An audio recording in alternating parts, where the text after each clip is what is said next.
In 1892, one newspaper called him the most hated man in America. Another called him the most evil man on earth. And when an assassin walked into his office, shot him twice, and stabbed him 3 times, he just kept working. This is the ice-cold story of Henry Clay Frick, the ruthless tycoon who built a billion-dollar empire on coal, dust, and blood. He wasn't born a king. Henry Clay Frick started life in 1849 as a poor farm boy in rural Pennsylvania. He grew up seeing the smokestacks of the Industrial Revolution rising in the distance, a world away from his family's small distillery. But Frick wasn't destined for the farm. He was sharp, ambitious, and had an almost supernatural eye for opportunity. While other boys were playing, he was learning bookkeeping, dreaming of money and power.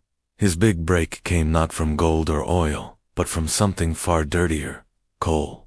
Specifically, coke.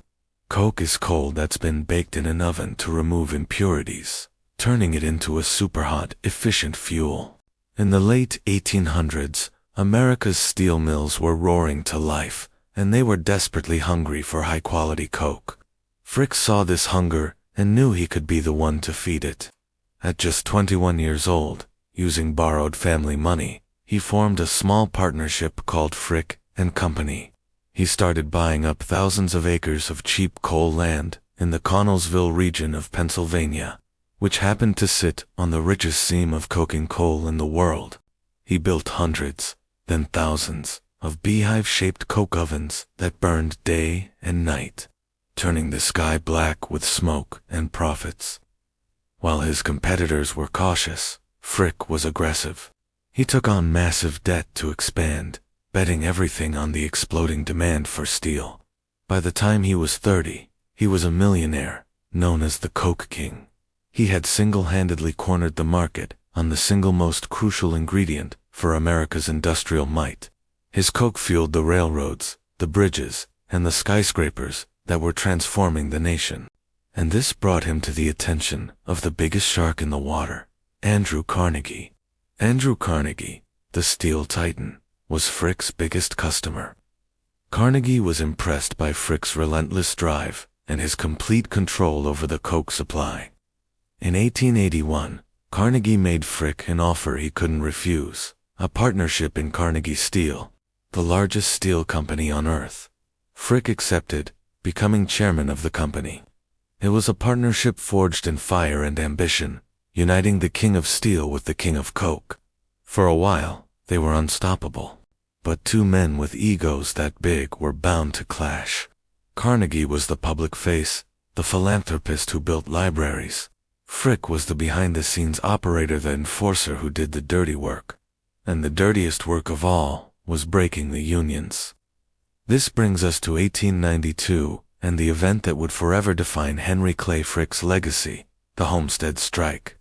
The union contract for the workers at Carnegie's massive Homestead steel plant was up for renewal. The workers wanted a wage increase. Frick, managing the company while Carnegie was away in Scotland, had a different idea. He wanted to break the union for good. His plan was brutal and calculated. He cut wages by 22%. When the workers, predictably, rejected the cut, he locked all 3,800 of them out of the plant. He then built a 12-foot-high fence around the mill, topped with barbed wire, and installed sniper towers. The workers nicknamed it Fort Frick, but the masterstroke of his plan was yet to come. Frick secretly hired 300 agents from the infamous Pinkerton detective agency, essentially a private army for hire.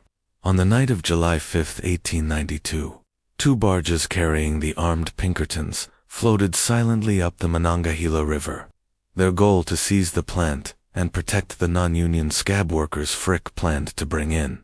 But the locked-out workers were watching. When the barges tried to land, all hell broke loose. A massive gun battle erupted between the Pinkertons on the barges and thousands of workers and townspeople on the riverbank. The fight raged for 12 hours. By the end, at least 7 workers and 3 Pinkertons were dead. The Pinkertons, trapped and outgunned, were forced to surrender.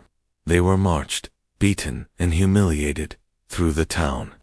The battle was a public relations disaster for Frick, but he didn't care. He declared, "I will fight this thing to the finish. I will never recognize the Union. Never, never." He convinced the governor to send in 8,500 state militiamen, who placed the entire town under martial law. Under the protection of the army, Frick brought in replacement workers and restarted the mill.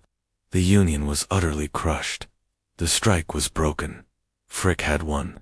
His victory made him a hero to fellow industrialists, but a demon to the working class. Across America, anger against Frick reached a boiling point, and for one man, an anarchist named Alexander Berkman, that anger demanded action.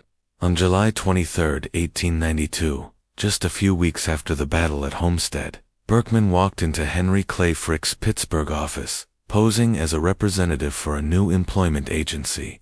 As Frick stood up to greet him, Berkman pulled out a revolver and fired 2 shots at point-blank range, hitting Frick in the neck and shoulder. Frick collapsed, but as Berkman lunged forward to finish the job, the 42-year-old industrialist tackled his assassin. Frick's assistant joined the struggle, and together they wrestled Berkman to the ground. As they held him down, Berkman managed to pull out a sharpened steel file and stab Frick 3 times in the leg. Even then, bleeding from multiple gunshot and stab wounds, Frick's iron will didn't break. As employees rushed in, his first command was, "Don't kill him. Leave him to the law." Then, incredibly, he had his staff help him to his desk so he could sign some pending letters. When the doctors arrived to treat him, he refused anesthetic, insisting on staying awake while they probed for the bullets. He calmly continued to dictate cables and conduct business as the surgeons worked. He finished his full workday before finally being taken home. The assassination attempt failed, and in a bizarre twist, it actually won Frick some public sympathy. He became a symbol of order against anarchy. He recovered fully and went right back to work, his resolve stronger and colder than ever. He had faced down unions, gunmen, and assassins, and his empire was now untouchable. His relationship with Carnegie, however, was not. The two titans eventually had a spectacular falling out. Frick, believing he was being cheated on the price of coke he supplied to Carnegie Steel, orchestrated a boardroom coup. Carnegie fought back with lawsuits. The fight was one of the nastiest corporate battles in American history. In the end, they settled, and Frick walked away with a payout of over $31 million, in 1900, a staggering fortune. With his enemies vanquished and his pockets overflowing, Frick moved to New York City to enjoy the spoils of war. He built the most expensive private home in America on Fifth Avenue's millionaire S. Row, a palace designed to house not just him, but his other great passion, art. Frick spent the rest of his life becoming one of the world's most formidable art collectors. He used his immense wealth to acquire masterpieces by Rembrandt, Vermeer, Goya, and Van Dyck.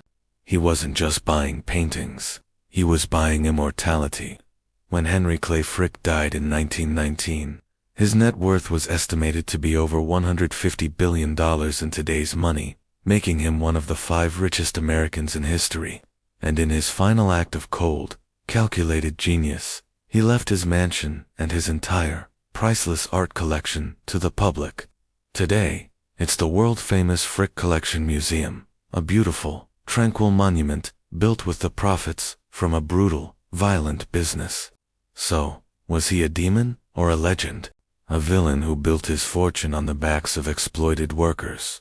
Or a visionary who played the capitalist game harder and more successfully than almost anyone in history?